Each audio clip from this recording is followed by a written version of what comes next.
Taking to the runway, the new spring and summer collection from one of Australia's leading department stores. But this fashion show comes at the end of a bleak southern winter for retailers. Australia has one of the most eye-catching economies in the world, a wonder from down under that hasn't been in recession for 20 years.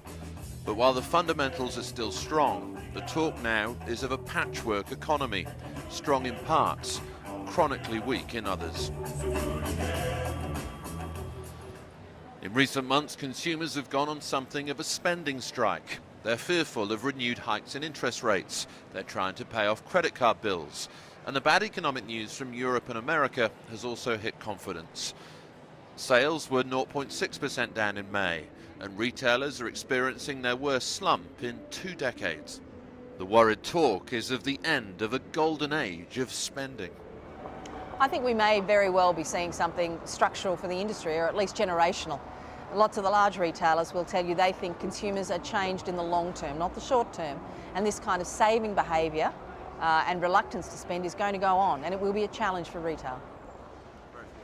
Australia has a multi-speed boom and gloom economy that's becoming increasingly difficult to manage. The China-fueled resources boom is creating inflationary pressures.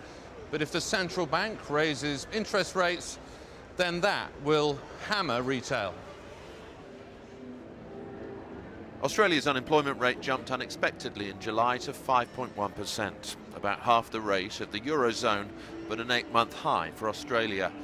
Another concern for industry leaders, fearful that the resources boom isn't percolating through to other parts of the economy.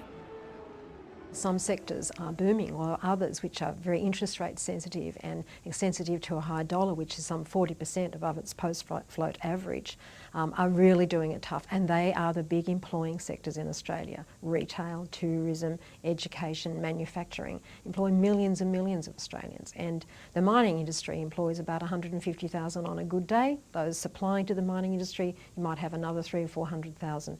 Bulk of Australians are in these other industries that are really feeling it tougher. I mean, more in the gloomy part of the economy.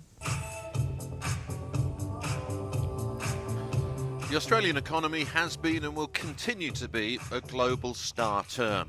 But look a little closer beyond its vibrant resources sector, and it's not a pretty picture. Nick Bryant, BBC News, Sydney.